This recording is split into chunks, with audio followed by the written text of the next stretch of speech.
specifications for traits that are phylogenetically dispersed, as in not lineage-specific traits. The trait has to be dispersed across subgroups. And we know that Peru and Chile produce about a third of the world's copper. There's a lot of metals in the Andes. And that copper, while a micronutrient, is pretty toxic at even moderate concentrations. So we can look at sites with high-low metal abundance, where the populations are coming from, and look for alleles that are exactly associated with these environments. And in fact, when we look, we found 455 amino acid sites and 401 genes that show this pattern. And that is significant compared to simulations across this tree.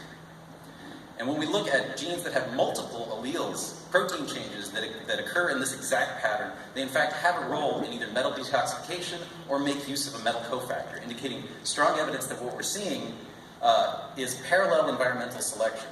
We also tested 3 other phyloGeos axes. 2 of them did not perform well, but the third, which is a gradient of seasonality of precipitation, temperature, and solar radiation, we found protein changes associated with that in genes involved in light capture, photosystem proteins or chloroplast proteins. So again, strong evidence that what we're seeing is not really convergence so much as the ancestral variation from this ancestral population has been selected on in parallel by populations that have ended up in the same environments.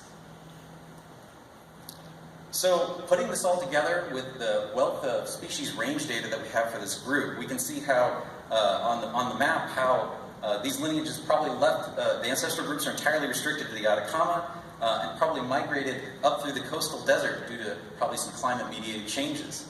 And as you can see, they then emerge onto the highlands, right, and then radiate up, eventually reaching South America, which was the known site of original domestication.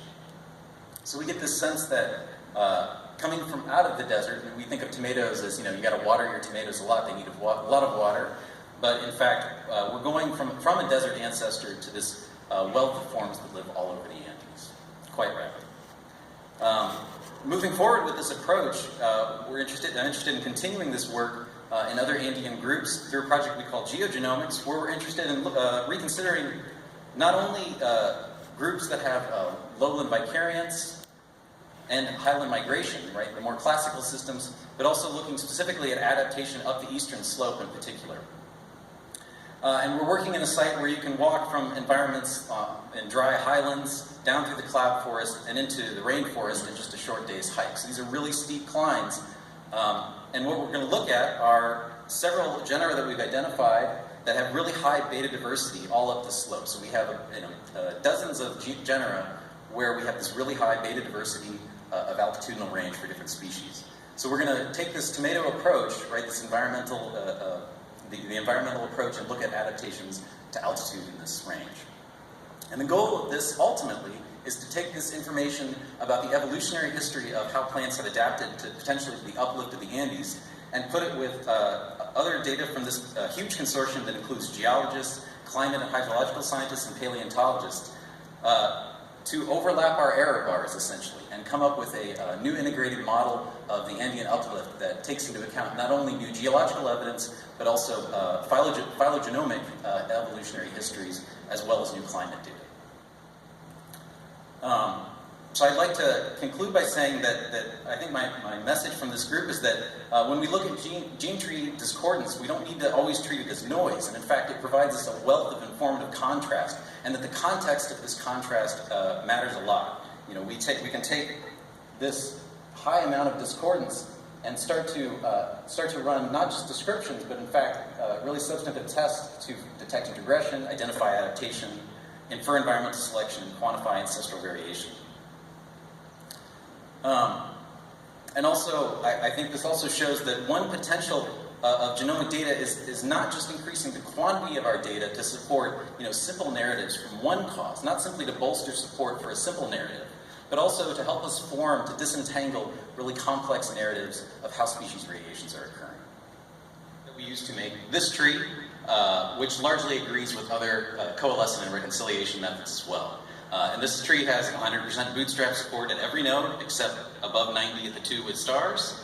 But then we said, and it recovers kind of the 4 major groupings, including the red fruited that includes domesticated, that previous phylogenies have done. So far, we feel that the phylogeny has been pretty well recapitulated. But what if we chop up the genome into 100 kilobase regions and make 2,745 different trees, and then we overlay them, and they look something like this. So we come from this very clean, highly supported tree to something incredibly messy. In fact, these have 2,743 different topologies, and for added fun, none of the trees on the right actually match the topology of the tree on the left. So what is going on here? Well, we know that under ILS, you have some probability of sampling a concordant tree for any given trio, and some probability of a discordant tree. So if we put these kind of pie charts on every node where we could sample discordance, and we sort of integrate the probabilities over the whole tree, you can see how you can produce a really rapid diversity of topologies because you have really low concordance, especially if you look in this green group in the middle. And these are our outcrossing, large range outcrossing group. Another reason is that genetic variation is quite low. It's only 1.4% across the entire complex. It's only 2.5% to the outgroup. So really low genetic variation, really low genomic variation. They're all 12 chromosome diploid, not very many rearrangements, pretty constant genome size. So not a lot of variation molecularly at all. So if there's no molecular variation, what is the source of all this diversity? So we have three sources of a genetic adaptation that lead to rapid species diversification. Introgression, lineage-specific de novo adaptation, and selection on ancestral variation. So from these statistics and spatial analyses, we know that integration is largely ancestral.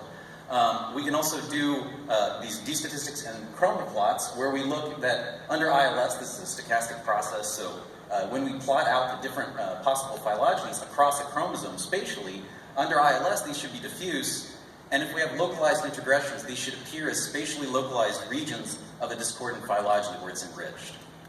So if we look within our self-incompatible outcrossing group, we can see really clear evidence of recent introgression within this grouping, unsurprisingly. When we look between our major subgroups that have diverged, though, we see actually it's quite rare. Not really what you'd expect from a plant, especially given the plethora of metazoa phylogenies, the finches, etc., that show a lot of introgression. So relative to those, tomato, actually, between these major groupings, introgression is quite rare. An interesting example, though, is these two fungal defense gene clusters that have introgressed from the same source species into two different populations of the same Neotropical destination population. And interestingly, these are about as far apart as Austin and Iowa, and these are in fungal defense genes, indicating some possibility of local adaptive introgression of defense genes. In addition to introgression, we also have lineage-specific adaptations, and we can look at red fruit coloration in particular.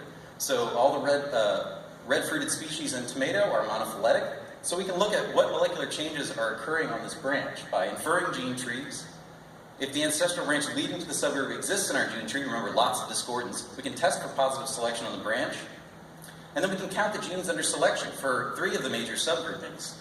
And in fact, we have this high enrichment of genes under positive selection on the ancestral branches leading to our highly differentiated lineages, as we expect. So we have strong evidence for strong selection on the branches leading to these charismatically differentiated groups. So because of all the molecular data we have about tomato, we can really put this together into a story where we have our phenotype, green to red. We know the pathways quite well and all the enzymes involved in how tomato produces red coloration. We have our molecular data, and in fact 10 enzymes in this exact pathway have 3 to 4 lineage-specific amino acid substitutions. It's about a third of this pathway has multiple protein changes associated.